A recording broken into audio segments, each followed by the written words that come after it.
down 3rd Street and Hunters Point, and they think because they see a few people on the sidewalk, they assume everybody in the house is the same.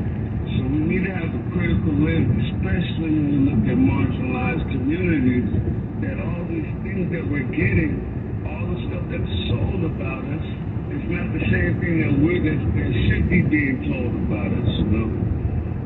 We're a lot more dynamic as a culture than what we see certain, stations, certain, channels and certain whatnot. So that's why hip-hop changed. Our job has been to make sure that all the voices of our culture get heard.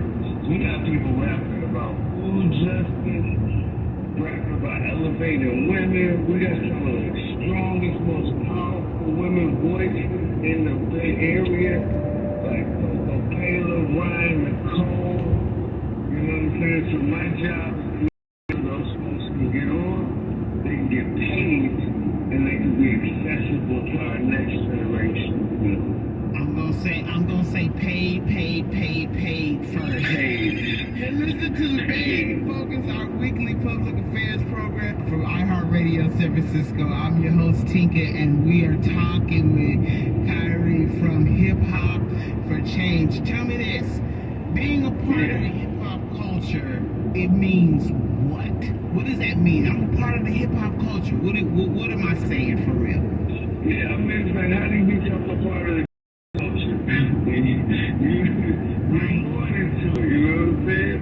And you can't fake this one. I can't just step into somebody else's culture. So when I grew up in the hood, in the urban community, I have a certain experience, right? I dress a certain way. It's how I walk, it's how I talk, it's how I dance, it's how I paint, it's how I interact with the world. So it is the true culture of people. And if you're from the hood, you know how to move in the hood. You know how the hood moves. That's called street knowledge, right? And that's an element of our culture as well. So if you can step back and look at the vastness of hip hop, and then it's literally coming from a certain type of community, then I think you can start having a deeper perspective on the value and the humanity of hip hop. So that's what I'm here for. Because these kids are going to be hip hop whether we like it or not. Exactly. So, you know what I'm saying? That's their culture. And they should not have to take it off. For example, I go to business engagements, right? And they say dress professional. Well, in my culture, professional is my gold grill. You know what I'm saying? My hoodie, my clean fitted cap, and my nice embroidered jeans. That might not work in Salesforce. When I walk in my community, you gotta look professional. That is so different when you have to be almost specific with our young people that you're gonna have to on this, and that. Yeah.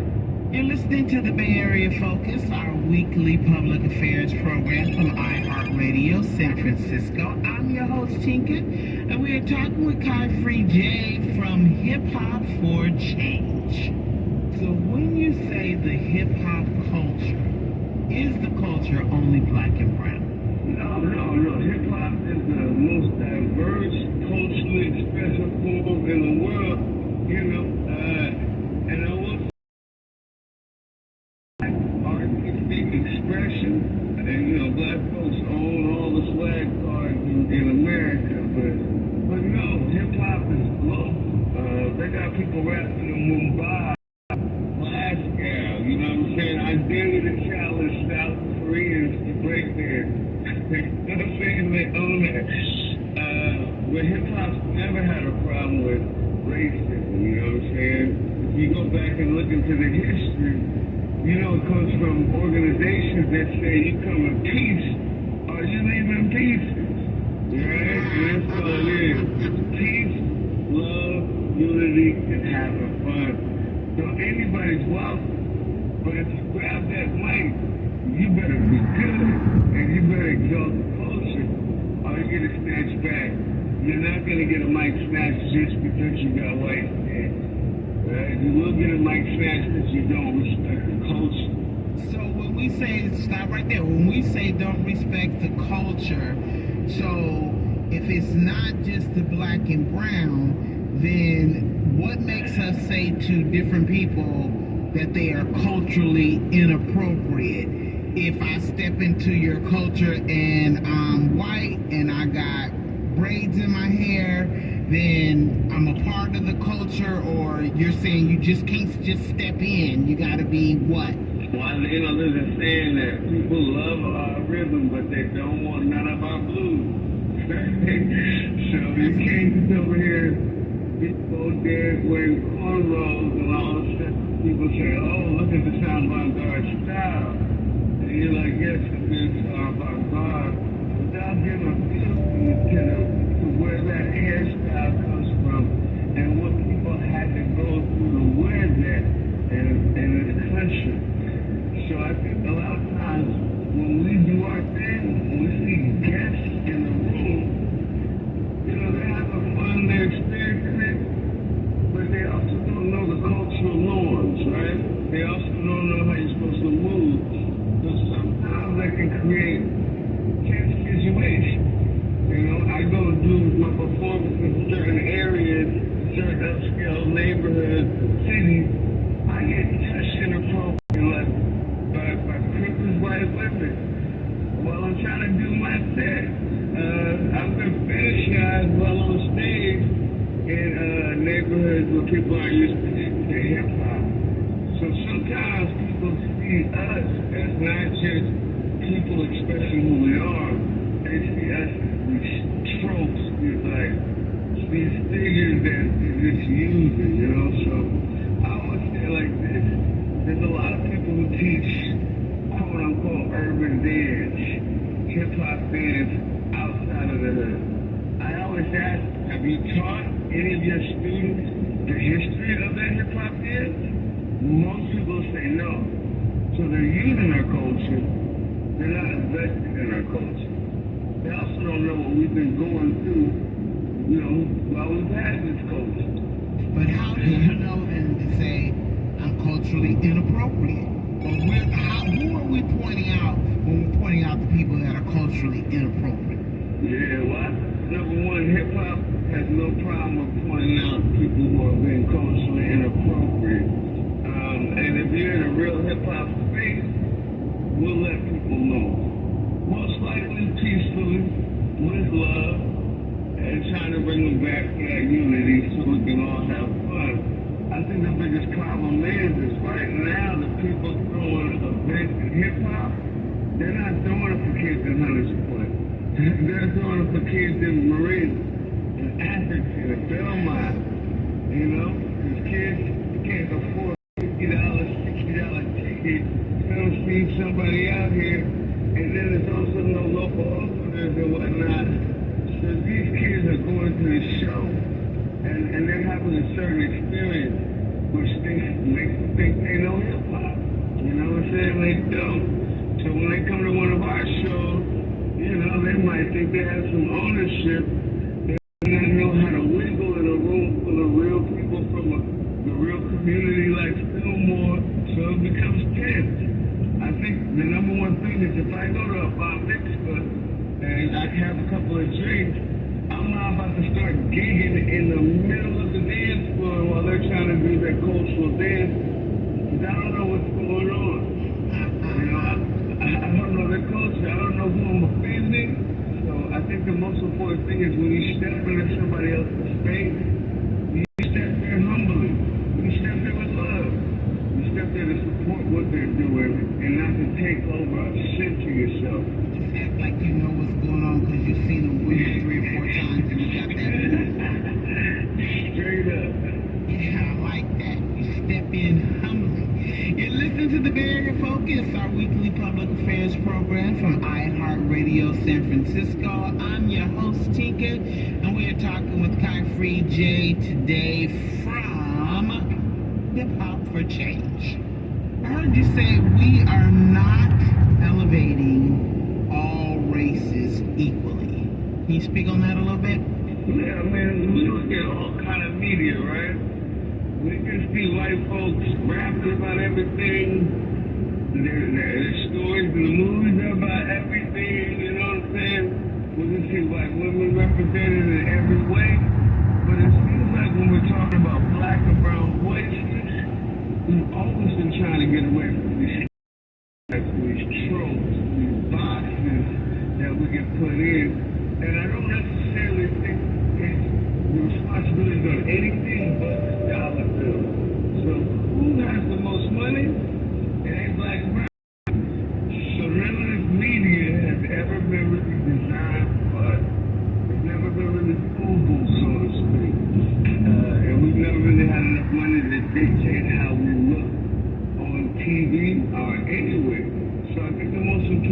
us to realize is that the only reason why we're getting put on is because media is able to sell us to suburban communities that only want to see us a certain way. You know what I'm saying? Kids in Marin, and the Marina. They don't want to hear no woman rapping about Black Lives Matter. They'd rather hear a woman shaking her booty and partying. For a night, and then they get to go back to college the next day and what they're students. Nobody knows they ever were trying to be a thug in that before. Want us for the entertainment and show way back in slavery. Exactly. They want our rhythm, but they don't want our blues. You know what I'm saying? Like right now, the people around the nation are banning CRT. They're still listening to hip hop, but they don't want to listen to Kendrick Lamar saying we look be alright. They don't want to see Beyonce, Lemonade, you know, bringing all these Black Panther outfits. They just want her to shake her bun. But as soon as she talks about her own blues, they say, hey, where's the rhythm? You're supposed to dance for me. It's crazy. I mean, that's a whole other topic that we can go on with. CRT. Yeah. At the end of the day, history is not CRT. We need to know our history. Straight up. And the problem is that hip-hop is our culture. And with our music, we're supposed to be able to access our entire existence. When I started coming up, I heard Prison's Got a Baby. I heard UNITY. When they reminisce over you, you know what I'm saying? All these different, beautiful cultural moments where we're passing the ideas of our community massively through some of the most amazing songs ever. That doesn't really happen no more. And the reason why it doesn't is because hip-hop is not being, the direction of hip-hop is not being dictated by our community no more. It's being dictated by kids in the suburbs who got no skin in the game and don't really understand the power. They just want our rhythm. They want to see, women shaking their butt. They want to see Scarface, but through, a hip-hop lens. But they also don't want to see our Stokely Carmichaels. They don't want to see our Kendricks. They don't want to see the entirety of who we are. I love it. When you said, they want our rhythm, but they don't want our blues. I'm going to take that from you. So you listen to the Bay Area Focus, our weekly public affairs program from iHeartRadio San Francisco. I'm your host, Tika. Talking with Kai Free from Hip Hop for Change. Listen, let's talk about events. Do you guys have anything coming up? Oh, do we have something coming up? So we've got the largest environmental justice show on the West Coast coming up August 10th. I don't think a lot of people understand how big this is going to be. We got this at the Presidio Memorial Lawn, right under the Golden Gate Bridge. It's gonna be $3.99, y'all. It's gonna cost nothing. Just walk up. And we got some of the hottest artists in the Bay Area and actually nationally. We just booked Soul Development, Rock from Ron Sayers, Minneapolis, Ryan Nicole from Oakland, and we got D-Smoke. We got D-Smoke from LA, so that's gonna be a big one. And again, everything Hip Hop for Change does is free, all ages. So you can bring your babies there. We got 2 dozen environmental justice boards that are supporting us. Shout out to the Presidio Trust for rocking with us. Golden Gate Park, Sierra Club, EPA, 350.org. I could go on, y'all. Earth Justice. So we'll have about 30 vendors. We'll have a kid zone with the Monterey Bay Aquarium and a bunch of other people. What time? All this is going to be 12 noon and 7 p.m. It'll be crazy. How can young people be a part of your program?